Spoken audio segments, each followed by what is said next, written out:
Volto para você. Boa noite, igreja. A graça e a paz do nosso Deus seja presente em cada coração nessa noite, né?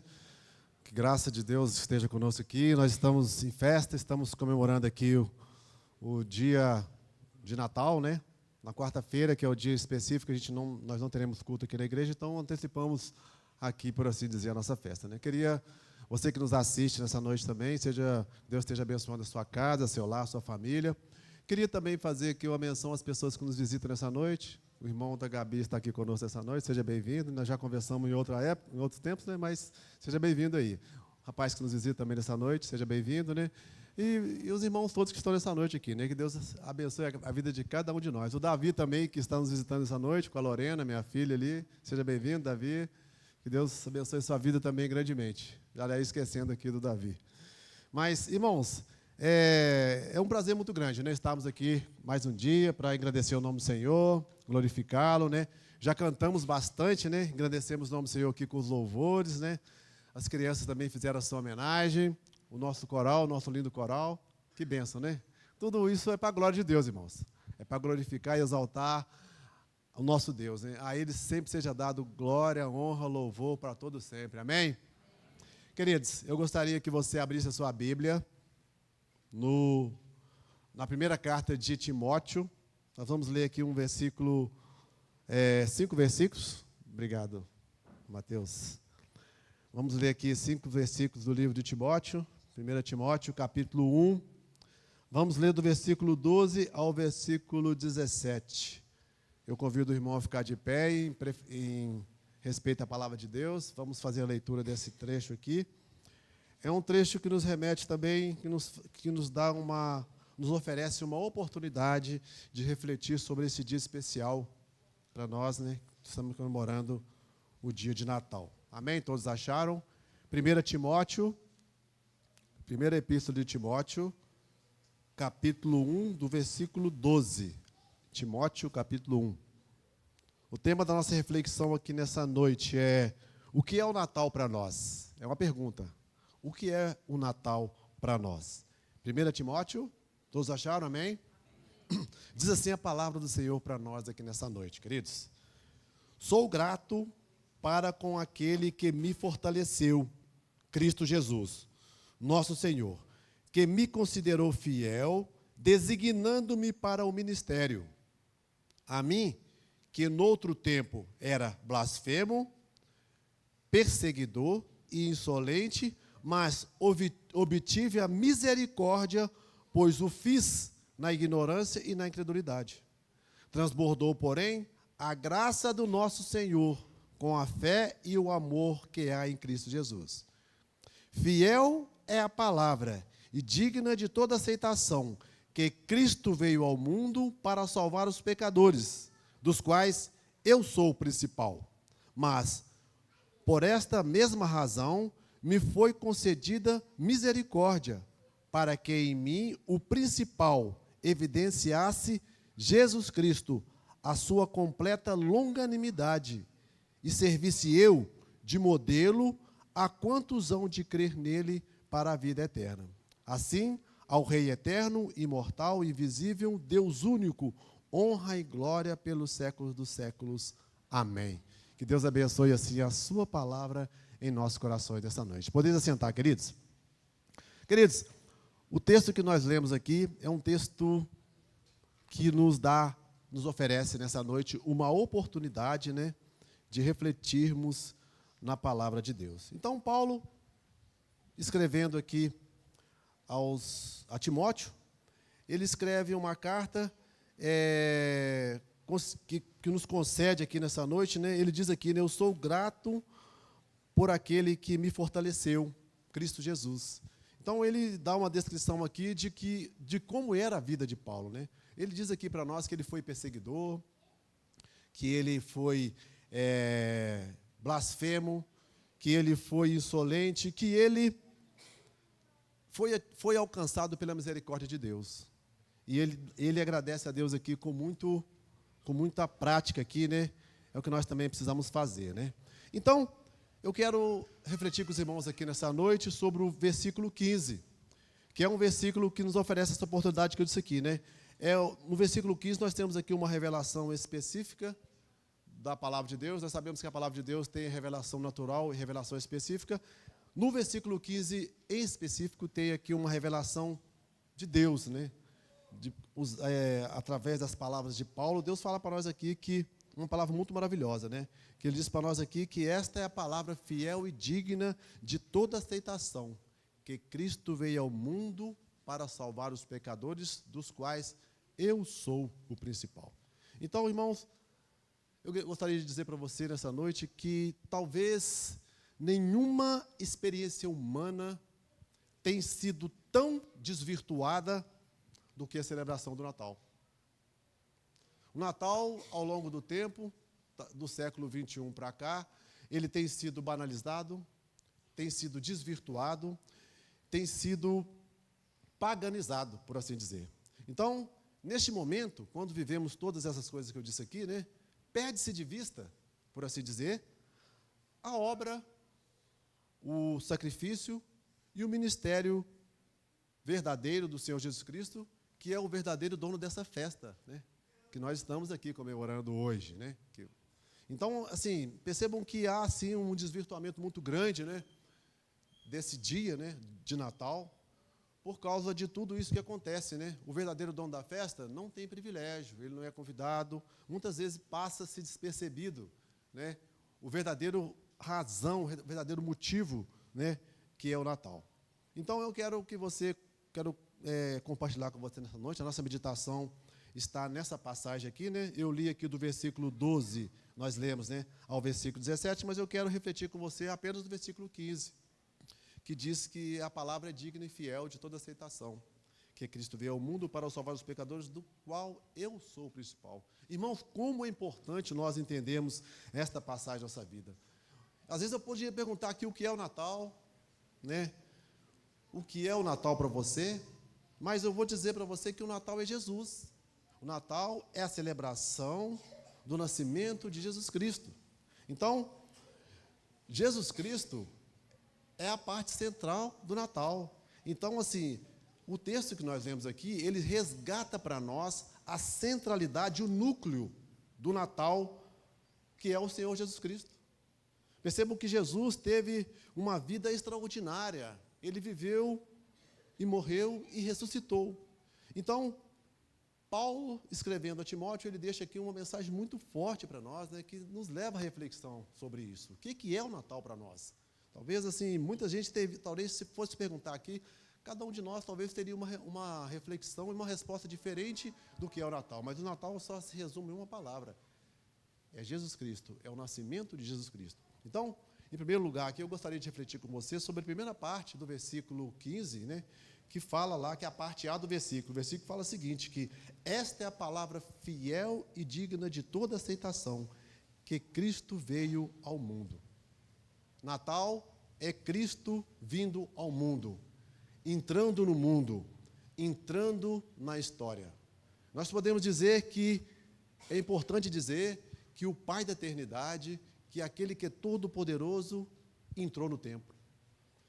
O Criador do mundo, concedido por Maria, por obra do Espírito Santo, que cresceu numa carpintaria.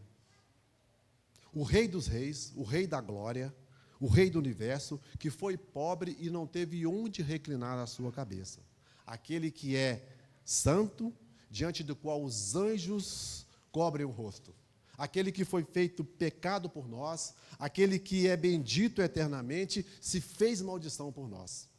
Percebam que este é o sentido do Natal. Este é o sentido do Natal quando Deus vem ao mundo para nos visitar.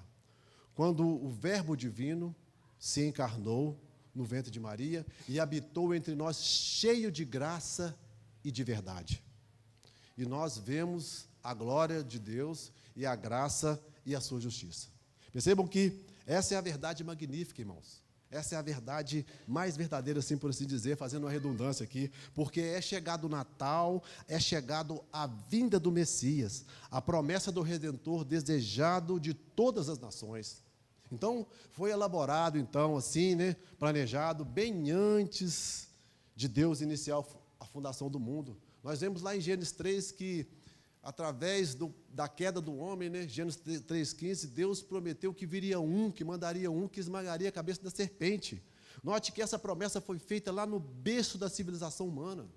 Jesus foi prometido antes dos tempos, antes de todos os tempos. Jesus é Deus e Ele foi prometido. Então, essa promessa, ela veio no nascimento da humanidade, no berço da civilização humana, e a palavra de Deus nos diz que Jesus é uma dádiva do Pai para nós.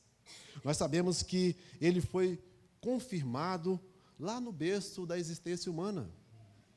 O próprio Deus estaria dessa forma, planejando e preparando o palco do mundo para a vinda do nosso Senhor Jesus. Percebam, irmãos, que Deus preparou o mundo cultural, o mundo intelectual, através dos gregos, através da língua, através da helenização do mundo. Irmãos, Deus preparou o mundo no que tange o aspecto político, através do povo romano, quando Roma reinou sobre todos os povos. Assim, Roma teve a oportunidade de abrir novas estradas, fazer comunicação a todos os povos da época que eles dominaram, criando assim o que nós chamamos na Bíblia de a paz romana. Percebam que para este momento, tudo foi desenhado pelas mãos divinas para que esse momento fosse oportuno para que Jesus viesse ao mundo. Percebam, irmãos, que tudo foi preparado, tudo foi planejado pela mão poderosa de Deus para que chegasse a vinda do Messias, do escolhido de Deus. Percebam que Deus preparou assim também o caminho dos judeus. Percebam que desde a antiguidade, né, os judeus vêm praticando assim um sacrifício, né, para que fosse purificados os pecados. E esse sacrifício também vem desde quando Deus criou Adão e Eva, né, apontando para o sacrifício final, que seria a morte do Senhor Jesus Cristo, né? Percebam, irmãos, que tudo na história, né, o povo judaico, né, apontava para esse fato maravilhoso da vinda do Messias. Todo o sacrifício no templo, tudo que foi feito no tabernáculo. Percebam que Deus fez tudo isso para trazer o seu Filho, né, o Cordeiro de Deus, que tira o pecado do mundo, que nos purifica de todo pecado. Percebam, irmãos, que Gálatas 4 também nos diz lá no versículo 4, que na plenitude dos tempos, Jesus veio ao mundo. Percebam que a plenitude é quando estava tudo em paz, tudo estava bem. Então, na plenitude dos tempos, Jesus veio ao mundo, nascido de mulher, nascido sobre a lei. Isto é o Natal para nós, irmãos. Isso é o Natal. Então, percebam que no primeiro lugar aqui, né, o autor fala para nós sobre que Jesus vindo ao mundo nesse tempo, nessa plenitude, nessa preparação toda desenhada por Deus ao longo da história. E aí ele fala um pouquinho mais do texto para nós, quando ele fala que, em segundo lugar, que Jesus veio ao mundo para salvar os pecadores. Irmãos, como é importante que nós entendamos isso, né? Na verdade, Jesus veio ao mundo para ser o grande mestre. Jesus foi um mestre por excelência. Jesus, ele foi o mestre por excelência pela natureza dos seus ensinos, pela natureza pela pedagogia, assim, por assim dizer, né, dos seus ensinamentos, da sua prática, né, pela essência das suas abordagens que ele fazia nas pessoas. Então, Jesus, ele veio ao mundo e ele falou coisas importantes, né, importantes para a nossa vida, importantes para a nossa realidade, né, daquilo que é importante para o nosso relacionamento com Deus, daquilo que é importante da nossa reconciliação com Deus. Então, Jesus foi esse que veio. Jesus Cristo veio ao mundo não só para operar grandes milagres, Ele fez grandes milagres. Jesus deu vista aos cegos. Jesus, ele curou os paralíticos andaram. Jesus, ele andou sobre as águas. Jesus, ele transformou a água em vinho. Jesus também ressuscitou pessoas. Ele ressuscitou a filha de Jairo, ele ressuscitou a filha da viúva de Naim, e ele também ressuscitou a Lázaro. Percebam que Jesus andou pelo mundo, fazendo bem e libertando os opressores do diabo. Jesus fez tudo isso porque Ele é poderoso, Ele é Deus, Ele é Salvador. E nós precisamos trazer, irmão, à memória esse dia especial na nossa vida. Esse dia não pode passar em branco sem que você lembre, que você tenha comunhão com a sua família, com seus irmãos, com seus amigos, sem lembrar que esse dia especial é declarado ao Senhor Jesus. Esse dia nós temos que lembrar que Jesus nasceu para resgatar os pecadores. Jesus veio ao mundo para salvar os pecadores. Deus, ao longo da história da humanidade, Ele declarou e deu várias condições ao homem, para que o homem de si próprio tivesse a capacidade de cumprir a lei, de formar um relacionamento com Deus, de reconciliar com Deus, e o homem caiu ao longo da história, ao longo da vida, e Deus fez várias alianças com o homem, e no final dos tempos Deus fez essa aliança maravilhosa que foi através de Jesus, para que não dependesse de nenhum de nós, para que nós não nos gloriássemos, mas Deus veio, conforme Paulo diz aqui, né, para perdoar os nossos pecados, para nos libertar do pecado. Então, irmãos, eu quero dizer para você que nessa noite, eu sou pecador, você é pecador. A Bíblia diz que todos pecaram e destituídos estão da glória de Deus. A Bíblia diz que não há nenhum justo, nenhum sequer, todos pecaram à semelhança de uma ovelha, todos nós caímos. Então, irmãos, todos nós somos fracassados, somos miseráveis.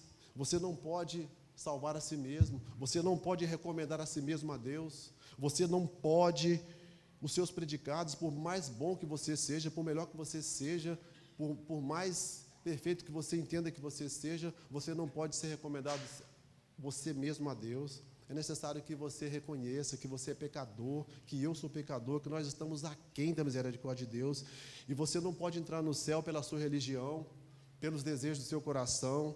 Na verdade, Jesus veio ao mundo para salvar os pecadores, assim como eu e você somos pecadores. Ele veio ao mundo para nos reconciliar com Deus. Ele veio ao mundo para levar sobre si os nossos pecados, as nossas culpas, as nossas mazelas.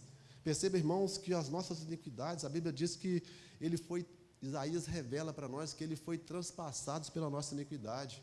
Ele foi moído pelos nossos pecados. Ele pagou a dívida que era minha e que era sua. Percebam que Jesus, ele morreu numa cruz para que a minha dívida e a sua dívida fosse paga. Ele fez algo interessante ao mandato de Deus. Ele veio para cumprir o que era a lei, o que foi prometido lá em Gênesis 15, que viria um que esmagaria a cabeça da serpente. O pecado que nos afligia foi pago na cruz do Calvário.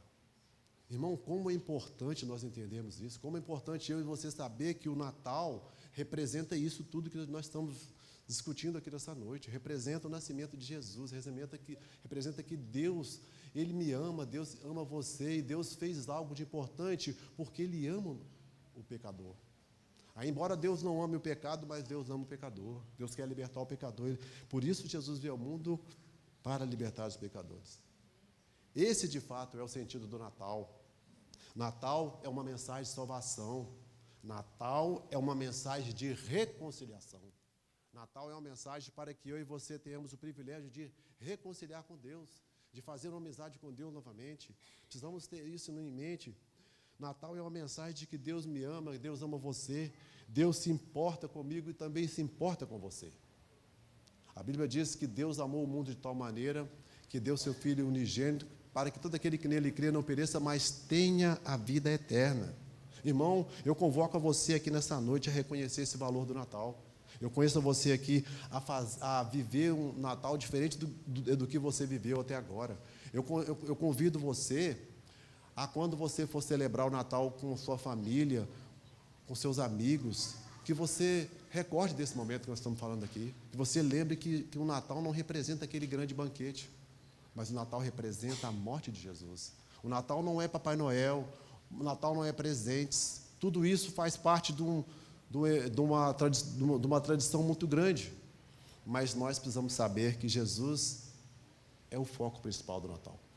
Ele veio nascido de mulher, como diz a Bíblia, quando foi lido aqui de Lucas, né? Lucas declara isso com uma forma muito maravilhosa, né? Quando ele diz que Jesus veio ao mundo na plenitude dos tempos, nascido de mulher, né? Ele veio, o mestre, o rei dos reis, o senhor dos senhores, não teve onde reclinar a sua cabeça, mas ele veio ao mundo para cumprir um amor infinitamente grande por mim e por você. Então, irmãos, a Bíblia continua dizendo para nós, quando Paulo termina dizendo o seguinte: Jesus veio ao mundo para salvar os pecadores, dos quais eu sou o principal. Paulo se coloca aqui como o principal dos pecadores, A não ser que eu e você, irmãos, tenhamos a confiança de que nós somos pecadores, de que nós ofendemos a Deus, de que nós estamos aquém da justiça de Deus, que nós violamos a lei, que nós ofendemos a Deus, que nós merecemos o juízo de Deus. A Bíblia diz em Hebreus 9:27 que o homem está destinado a morrer uma vez, depois disso ter que encarar um juízo. Percebam que nós merecíamos o juízo de Deus, e Deus vai cumprir o seu juízo, mas para aqueles que aceitam a graça, de graça, Jesus Cristo como o único Salvador da sua vida, Ele tem o privilégio de viver uma vida diferente, de quando tiver que encarar o juízo final, ele não passar por todo essa peleja. E aí, nós entendemos que a graça e a misericórdia de Deus foi estendida a todos os homens, a todo pecador, e nós podemos entrar no reino dos céus através desse aceitar, né? Podemos entrar no reino de Deus sabendo que Deus, então, Ele fez um sacrifício enorme para nós, através do meu reconhecimento. Paulo diz aqui que eu sou o principal. Eu quero convocar você, nessa noite, a fazer essa reflexão, a dizer as mesmas palavras de Paulo. O Natal só tem sentido se você reconhecer que você precisa da misericórdia de Deus, que você precisa da graça de Deus. Quando você se entrega a Jesus Cristo, dizendo: eu sou um pecador, eu sou um miserável, eu pequei contra Deus, eu pequei contra os céus, a minha alma está maculada pelo pecado, mas Jesus Cristo veio ao mundo para salvar os pecadores, do qual eu sou o principal. Quando você declara isso com seus lábios, irmãos, você está permitindo que Deus haja na sua vida, permitindo que você encontre perdão para os seus pecados, que até então você buscou com as suas próprias qualidades, com os seus predicados, e você ainda não encontrou. Mas a palavra de Deus revela para nós que Jesus Cristo veio ao mundo para salvar os pecadores, dos quais eu sou o principal. A não ser que eu e você, irmãos, reconheça isso, nós não temos o privilégio de ser resgatado pelo Deus Todo-Poderoso. E aí, já caminhando para o final da nossa mensagem, eu não quero atrasar o tempo aqui, que o nosso tempo está curto, mas uma ideia central desse texto aqui, eu quero dizer para você nesta noite, é que Cristo é o Salvador de todos os homens. Cristo veio não para salvar uma pessoa, Ele derramou seu sangue na cruz para salvar a humanidade, para salvar o mundo. Quando o texto lá de João 3,16 fala mundo, mundo quer dizer todas as pessoas, né, que vieram antes da dispensação, que vieram depois da dispensação de Cristo, e as gerações futuras até que Jesus venha um dia para resgatar a sua igreja. Então, todas as pessoas que nasceram, que virão a nascer, estão debaixo desse jugo do pecado e que precisam ter um encontro pessoal com o Senhor Jesus. Então, tema central da nossa mensagem aqui nessa noite, né? Cristo é o Salvador de todos os homens. E Paulo, quando escreveu isso a Timóteo, né, Paulo tinha uma expectativa, né, que o povo respondesse com alguma reação, uma mudança de vida, uma transformação, uma mudança de mente. E aí ele gostaria que aquele povo reconhecesse que eles eram pecadores, que eles estavam aquém da misericórdia de Deus, que Cristo veio ao mundo para salvar os pecadores, né? E ele gostaria que o pessoal da época reconhecesse isso através de Timóteo. E eu quero dizer para você aqui nessa noite, que o mesmo que Deus desejava no passado, há 2000 anos atrás, Ele deseja de você nessa noite. Que você reconheça que Cristo veio ao mundo para salvar os pecadores e que você é o principal deles. Esse é o sentido do Natal. Eu quero deixar, nós pegamos um gancho aqui, né, uma grande oportunidade, eu disse aqui no início, de lermos esse texto aqui e entender o que é o Natal para nós. Então, irmãos, eu quero que você também reconheça, o mesmo que Paulo desejava do passado, ele deseja de nós aqui nessa noite. Que nós tenhamos também esse mesmo reconhecimento. Então, Cristo é o único mediador entre Deus e os homens. Cristo, Ele morreu na cruz, um sacrifício cabal. Ele comprou a minha vida e a sua vida com o preço do seu próprio sangue. Então, esse é o significado do Natal. É entender que todo esse sacrifício que Deus fez para nós, fez para nos salvar. Então, eu gostaria de aplicar na nossa vida aqui também, que haja em nós, irmãos, um reconhecimento do que Jesus veio fazer ao mundo por nós. Que nós possamos responder isso com autoridade, que só encontramos na pessoa do Espírito Santo. Que Deus possa nos abençoar, que você possa também entender nessa noite, possa declarar que o verdadeiro sentido do Natal é Jesus. Que você possa entender que que o verdadeiro sentido do Natal é Jesus entrando no mundo, entrando na história. Ele é o verdadeiro dono da festa. A Ele seja dada a honra, a glória e louvor para sempre. É isso que precisamos entender. Então, Jesus não apenas veio ao mundo para mostrar e nos ensinar como viver melhor, mas Ele veio fazer um desafio para nós, que você viva o que você aprendeu, que você pratique tudo aquilo que você aprendeu sobre a palavra de Deus. Irmãos, que eu e você também nunca venhamos esquecer de que somos pecadores, né? E que somos salvos pela graça de Deus. Hoje eu convido você, já findando aqui a nossa mensagem, a celebrar um Natal diferente de todos aqueles que você celebrou até agora. Talvez você tenha apenas pensado num banquete, tenha pensado em presentes, você tenha pensado em uma casa bem enfeitada, mas agora o Natal pode ter um novo sentido na sua vida. O Natal pode ter um novo sentido para você, para a sua vida. Então, é necessário que você entregue o seu coração a Jesus, reconheça que Ele é Salvador da vida, reconheça que Ele pode fazer tudo por nós, que Ele veio ao mundo para salvar e para dar vida e dar vida em abundância. E que Deus nos abençoe nessa noite, irmãos. Eu quero chamar aqui nesse momento de novo o grupo de louvor.